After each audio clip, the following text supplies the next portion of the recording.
قبیلہ زبید کا ایک شخص مکے آیا، زبیدی. ایک مکے میں منڈی لگتی تھی، اس کا نام تھا حضورہ. یہ جو حضورہ منڈی تھی، اس منڈی پر ابو جہل کا قبضہ تھا. آج کل تو نہیں قبضہ ہوتا منڈیوں پر کسی کا. حضورہ نامی منڈی پہ نا ابو جہل کا قبضہ تھا. اونٹ بڑے خوبصورت تھے، شاندار تھے. اس نے کہا میں نے بولی دینی. ابو جہل نے اعلان کہ خبردار کوئی بولی نہ دے. بڑی دور تھا قبیلہ زبید، وہ آدمی واپس لے جا نہیں سکتا تھا، مجبور ہو گیا.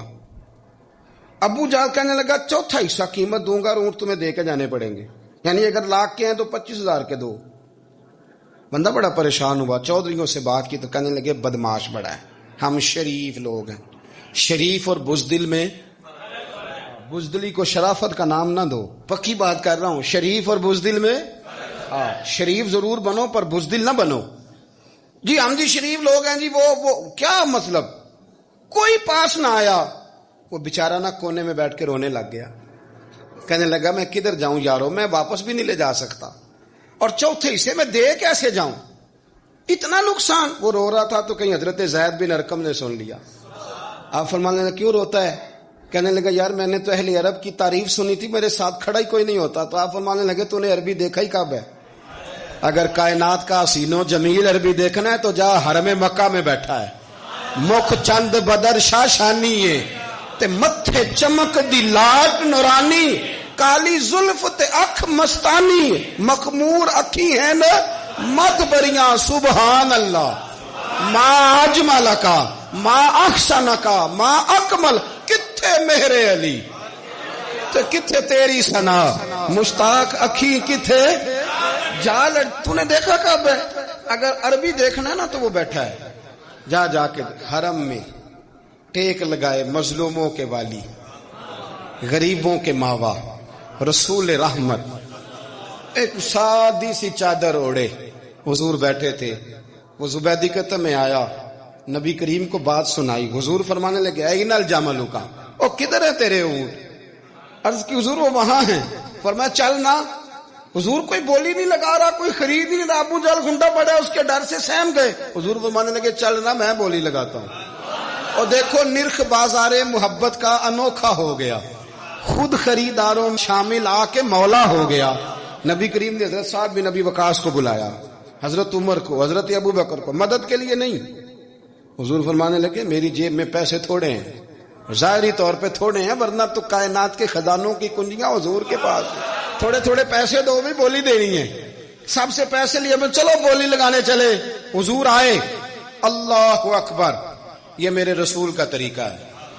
آؤ ذرا تھوڑی دیر کے لیے سوچیں. ابو جہل بیٹھا ہے بڑی مسند پہ، قربان جاؤں مدینے والے حبیب. وہ زبیدی کہتا اس کے کپڑے مہنگے تھے، حضور کے سادے تھے.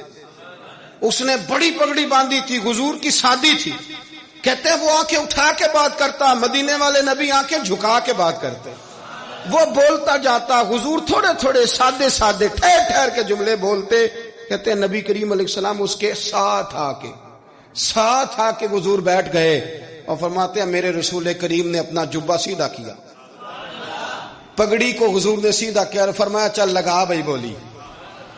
ایک اس نے لفظ بولے، پھر حضرت ابو بکر نے بولی دی، پھر حضرت عمر نے دی، پھر سعد بن ابی وقاص نے دی، پھر زید بن ارقم نے دی، پھر رسول کریم نے دی. وہ کہتا ہے جتنے میں بیچنا چاہتا تھا نبی پاک نے ڈبل میں میرے اونٹ خریدے، ڈبل میں اونٹ خریدے میرے رسول. سلام اس پر کہ جس نے دشمنوں کو بھی قبائیں دی، سلام اس پر کہ جس نے گالیاں سن کر دعائیں دی. اور میرے اعلیٰ حضرت کہنے لگے جاؤ جا کے اعلان کر دو، غم زدوں کو رضا مجدہ دیجئے کہ ہے بے کسوں کا سہارا ہمارا، بے کسوں کا سہارا. جاؤ غم زدوں کو رضا مجدہ دیجئے کہ ہے بے کسوں کا سہارا.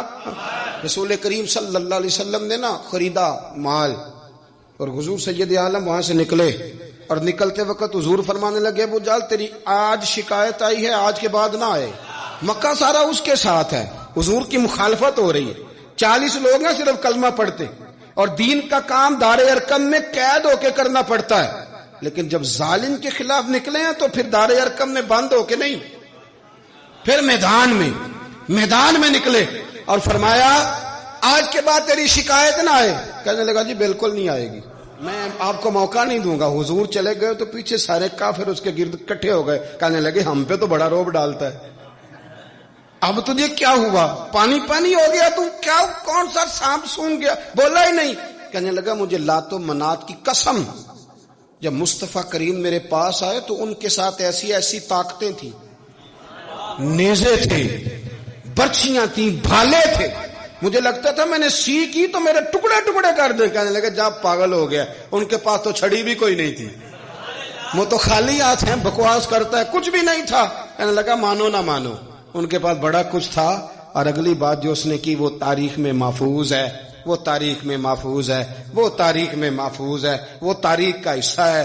ابو جہل کہنے لگا اٹھتے ہی کہ مجھے لگتا ہے جب تک محمد ابن عبداللہ موجود ہیں یہ ہمیں ظلم نہیں کرنے دیں گے, یہ ہمیں کوئی زیادتی کرنے, تاریخ میں محفوظ ہے جملہ ابو جہل کا.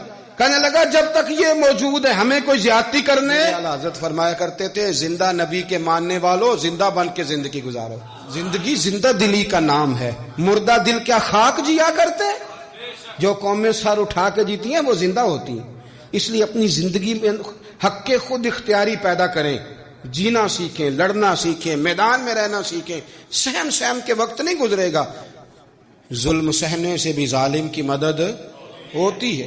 لہذا حق لینا سیکھیں, حق پر کھڑے ہونا سیکھیں, اپنے مزاج میں یہ باتیں پیدا کریں. مجھے خاتون نے پوچھا, میرا بھائی کہتا ہے حصہ لے لے پھر میرے مرے کا منہ نہ دیکھنا. میں کہ پتر تو حصہ لائے نہ منہ ویکھی ہودا, کوئی ضرورت نہیں, منہ ایسے ظالم کا منہ ویسے بھی نہیں دیکھنا چاہیے جو بہنوں کا حصہ کھا جائے. میں نے کہا تو منہ دیکھنے کی کوئی ضرورت, یہ کوئی بلیک میلنگ ہے. ابا کہتا ہے حصہ لے لو منہ نہ دیکھنا. میں کہا بالکل نہ ویکھی, تو بلکہ آنکھ میں ویکھنا بھی نہیں چاہتی, تو ادھر رکھ, اللہ رسول نے مقرر کیا میرا حصہ. کیا فلسفہ ہے ہمارا, جو بات غلط ہے اس پہ لوگوں کو بلیک میل کرتے ہو. جائز بات پہ ڈٹنا سیکھو. آپ جب ڈٹ جاتے ہیں نا تو پھر اللہ مدد کرتا ہے, پھر اللہ تتنزل علیہم الملائکہ, پھر اللہ فرشتے بھی نازل کرتا ہے. حضور نے فرمایا جو جان کی حفاظت کرتے مر گیا وہ بھی شہید, جو مال کی حفاظت کرتے مر گیا وہ بھی شہید, جو دین کی حفاظت کرتے مر گیا وہ بھی, جو خاندان کی, اپنے گھر کی, اپنے بچوں کی حفاظت کرتے مر گیا وہ بھی. تو اتنا بڑا درجہ حضور نے بیان کر دیا ہے. تو کبھی بھی زندگی میں ظالم کے سامنے سرنگو نہ ہونا. اور یہ دعویٰ نہیں کیا جا سکتا کہ میں فلاں آدمی کی بڑی عزت کرتا ہوں پر میں اس کے باپ کی عزت نہیں کرتا. میں اپنے استاد کا بڑا احترام کرتا ہوں, میرا استاد ہے نا, اس کے ابا جی تو میرے استاد نہیں نا. یہ بات قابل قبول نہیں ہوتی. آپ فطری تقاضوں کو سمجھیں. جو آدمی آپ کے لیے قابل اکرام ہے اس کی ہر چیز قابل احترام ہے, آپ کو اس کا اکرام کرنا ہے. یہ پوری دنیا میں اصول لاگو ہوتا ہے, پوری دنیا میں. ہم جو سادے لوگ تھے, دیہاتی لوگ تھے, ہم تو کہتے تھے کہ جہاں بیٹھ کے میں روزی کماتا ہوں میں تو اس جگہ کی بڑی عزت کرتا ہوں, اس لیے کہ اللہ کریم مجھے یہاں سے حلال رزق عطا کرتا ہے. تو یہ یاد رکھیں کہ جو چیزیں قابل اکرام ہوں گی, قابل احترام ہوں, ان سے منسوب چیزیں بھی ہمیشہ قابل احترام ہوتی ہیں. لباس سارا ہی کارخانے میں بنتا ہے, لیکن جو قدر احرام کی چادروں کی ہوتی ہے نا وہ باقی لباس کی قدر نہیں ہوتی. اور یہ بھی ممکن ہے کہ احرام کی چادریں سستی ہوں اور باقی لباس مہنگا ہو, لیکن یہ تو نسبت ہے نا کہ یہ حرم شریف پہن کے جانی ہے. تو آپ اس بات کو ضرور حافظے میں رکھیں, محفوظ کریں اس کو کہ جو بھی قابل. قرآن مجید فرقان حمید نے نا جب تعریف کی نا نبی پاک صلی اللہ علیہ وسلم تو ساتھ حضور کے صحابہ کی بھی تعریف فرمائی, اہل بیت کی بھی تعریف فرمائی, حضور کی امت کی بھی تعریف فرمائی. یہ پہلو بڑا قابل غور ہے. محمد الرسول اللہ صلی اللہ علیہ وسلم فرمایا محمد صلی اللہ علیہ وسلم اللہ کے رسول ہیں, بس نہیں. والذین معہ, جو ان کے ساتھ ہیں, اشداء علی الکفار, وہ کافروں پہ سخت ہیں, رحماء بینہم, اور آپس میں بڑے نرم دل. تو جو حضور علیہ السلام کی تعریف قرآن مجید جب بیان کرتے ہیں تو ساتھ حضور کے غلاموں کی, صحابہ کی, صرف صحابہ کی تعریف بیان کی. پھر آگے چل کے فرمایا اگر تمہیں دعویٰ ہے نا رسول اللہ کی غلامی کا اور تمہیں احساس ہے نبی پاک کی محنتوں کا تو پھر اس طرح کرنا, حضور کے اہل بیت سے پیار بھی کرنا, نبی پاک کے گھرانے کی غلامی بھی کرنا.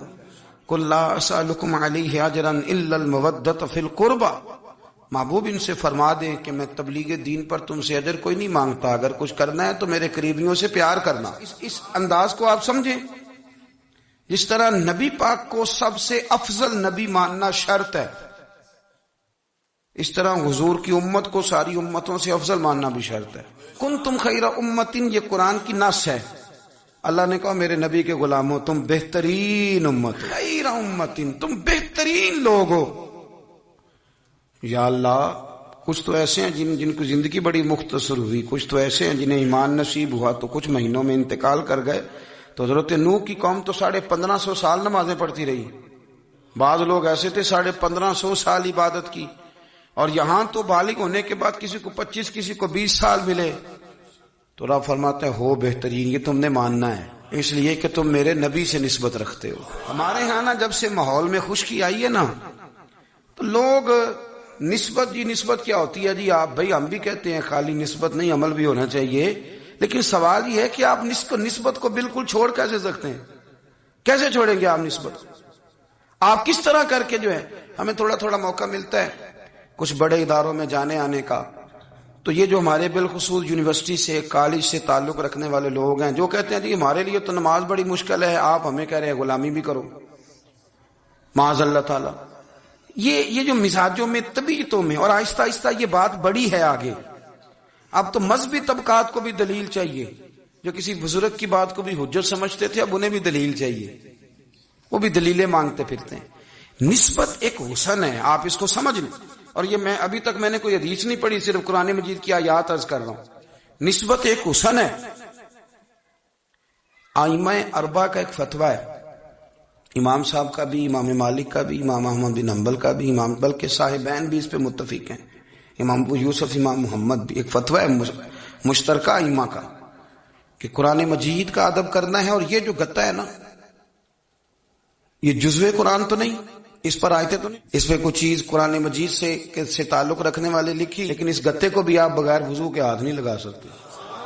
میں امت کا متفق کا آپ کو فتویٰ دے رہا ہوں، متفق کا، جس پر تمام ائمہ کا اتفاق ہے۔ بھائی یہ جو اوپر گتا لگایا جاتا ہے نا، یہ صرف قرآن مجید کی جلد کو مضبوط کرنے کے لیے لگایا جاتا ہے، اس کو بھی بغیر وضو کے چھونا جائز۔ حضرت جی گتا ہے، یہ قرآن نہیں، لیکن قانون بن گیا کہ قرآن سے جوڑ تو گیا ہے نا، قرآن سے جوڑ تو گیا ہے نا، لہذا چونکہ جوڑ گیا ہے اب قابل احترام ہو گیا ہے، اب یہ قابل اکرام ہے، اب یہ قابل اعزاز ہے، اب اس کا ادب کیا جائے گا، اب اس کا اکرام ہے۔ یہ ملنگوں کی باتیں نہیں، یہ پیروں نے اس لیے نہیں یاد کرائیں لوگوں کو کہ پیری مریدی چمکے۔ یہ سنو، پڑھے قرآن مجید 15واں 16واں پارہ، حضرت خضر علیہ السلام اور حضرت سیدنا موسیٰ علیہ السلام یہ گئے ہیں، گرتی ہوئی دیوار کو سیدھا کیا ہے۔ کبھی کبھی کھویا کریں قرآن و سنت میں، آپ کو لطف دے گا قرآن و حدیث۔ جا کے دیوار سیدھی کی ہے نبیوں نے، اللہ کے مقرب بندوں نے۔ تو حضرت خضر پوچھتے ہیں، یہ خضر بھی لفظ ہے اور خضر بھی ہے، تو جا کے پوچھتے ہیں کہ جناب یہ آپ نے دیوار سیدھی کر دی، اور بندے اتنے خشک تھے کہ پانی تک نہیں پوچھا، بیٹھنے کو چارپائی نہیں دی، نبیوں نے دیوار سیدھی کی، مستریوں مزدوروں کی طرح کام کیا، دیوار سیدھی کی تو کہا کس کی دیوار تھی، کیوں سیدھی کی، کہا 2 یتیم بچوں کی تھی، اگر گر جاتی تو خزانہ ظاہر ہو جاتا۔ کام نبی کر رہے ہیں، اور یہ نہیں کہہ رہے کہ یہ دیوار نبیوں کی اولاد کی ہے، یہ لفظ نہیں ہے، نسقتی وکان ابوہما صالحا، فرمایا اس لیے سیدھی کر رہے ہیں کہ ان کا ابا صالح آدمی تھا، ان کا والد نیک آدمی تھا، ان کا والد۔ لوگ اتنی تیزی کے ساتھ ہٹے ہیں اصل سے، اور بڑی تیزی سے بحث ہونے لگی ہے، اور میرا دور تو بحث کا دور ہے۔ اس بیچارے کو بالکل رف ابجد کا نہیں پتا، بحث اس سے بھی کرا لو جتنی مرضی کرا لو، لمبی چوڑی بحثیں لوگ کرتے ہیں، اور اللہ تعالیٰ معاف فرمائے نکلتا اس میں سے کچھ بھی نہیں۔ آپ کوئی بھی میڈیا کوئی بھی کھول لیں، جو اتنا زیادہ بدتمیز ہے نا، جو ہر بزرگ کے بارے میں بک بک کرے، جو ہر بندے کو برا کہے، جو ہر ایک کی پگڑی کھول کے رکھ دے، وہ زیادہ بڑا ہو جاتا ہے، زیادہ جو اس کو بھی گالی دے، اس کو بھی برا کہے، یہ معروف ہونے کے لیے، مشہور ہونے کے لیے، یہ بڑا بننے کے لیے لوگ یہ کام کرتے ہیں، بڑا بننے کے لیے ایسے ایسے۔ اور میری قوم بڑی منفرد ہے، کبھی کبھی تھوڑا بہت سفر کرتے ہیں تو لوگ دکھاتے ہیں یہ بندہ یہ کہہ رہا ہے، اس کا کوئی جواب دیں، تو میں کہتا ہوں یار آپ نے تو ہمیں بڑا سستا سمجھ لیا، ہر بندے کا جواب دیں، اس کی اوقات ہے اس کو جواب دیا جائے؟ ہر ایک کو آپ جواب دیں، ہر ایک کو تو جواب نہیں نہ دیا جا سکتا۔ حضرت ملا رومی رحمۃ اللہ علیہ فرمایا کرتے تھے، میں پہلے بھی آپ کو وَإِذَا خَاطَبَهُمُ الْجَاهِلُونَ قَالُوا سَلَامًا، آپ فرماتے ہیں کہ رب نے قانون بنایا کہ جب جاہل بحث کرے نا اسے سلوٹ کرنی ہے، وہ کہے گا میں جیت گیا ہوں، جاہل جو ہوا وہ کہے گا صحیح کہ میں، وہ جی میرے تو سامنے کھڑا ہی نہیں ہوا، وہ تو بھاگ گیا، وہ بھائی بھلا کیوں نہیں کھڑا ہوا؟ اس نے تجھے اس قابل ہی نہیں سمجھا کہ تیرے سامنے وہ قابل التفات ہی نہیں۔ تو میرے عزیز اتنا زیادہ الجھاؤ نہ پیدا کریں، ادب کریں، اکرام کریں، احترام کریں۔ کیا خوبصورت لفظ ہیں حدیث پاک کے، میرے رسول کریم علیہ السلام نے فرمایا میرا ادب کرو مجھ سے پیار کو اس لیے کہ میں اللہ کا رسول ہوں، اور فرمایا میرے صحابہ کی عزت کرو اس لیے کہ وہ میرے صحابہ ہیں، میرے صحابہ ہیں، میری وجہ سے میرے غلاموں کا اکرام کرو۔ یہاں بحث ہوتی ہے، صحابہ کے بارے میں لوگ باتیں کرتے ہیں اور بڑی بڑی کھل کے باتیں کرتے ہیں اور بے لگام ہو کے تبصرے کرتے ہیں، کوئی پوچھنے والا نہیں۔ اور اہل بیت نبوت، یار تو نے بہت بڑی جرت نہیں کی یہ بات کہہ کے کہ ذرا علی کو مولا بھی نہ کہنا، بہت بڑا سیانہ بندہ ہے، سنا ہے بہت اونچی جگہ بیٹھ کے درس دیتا ہے، بڑی محترم جگہ، اور وہ کہتا ہے کہ چونکہ مولا کے کئی معنی تو کچھ جاہل بندے ایسے ہیں جو معنی بدل کے اور معنی میں لے لیں گے، لہذا حضرت علی کہو مولا نہ کہو، یعنی اسے بھی مولا نہ کہو جسے نبی پاک نے مولا کہا ہے، اسے بھی مولا نہ کہو، اس کی بات مان کے۔ یار آپ دین کا حسن ضائع کر رہے ہیں۔ آپ رسول کریم علیہ الصلوۃ والسلام جس کا جو اعزاز بیان کریں گے حضور کی نسبت کی برکت سے امت اس کا وہ اعزاز نہ صرف مانے گی بلکہ جانے گی۔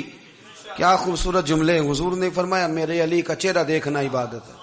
حضرت ابو طلحہ انصاری کہتے ہیں میں نے تجسس کی نظروں سے دیکھا، صحابہ ہمارا بڑا بھلا کرتے تھے نا، کہتے ہیں میں نے تجسس کی نظروں، حضور سمجھ گئے کہ اس کی نظروں میں سوال ہے۔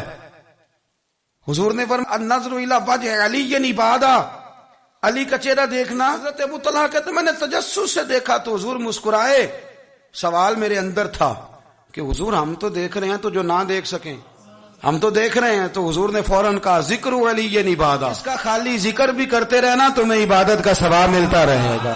تو نبی پاک صلی اللہ علیہ وسلم نے جو اکرام کی سیڑھیاں بتائیں، جو آداب کے طریقے رسول کریم نے بتائے، وہ سارے اس لیے بتائے کہ امت ان کا ادب کرے، امت ان کا اکرام کرے، امت ان کا احترام کرے۔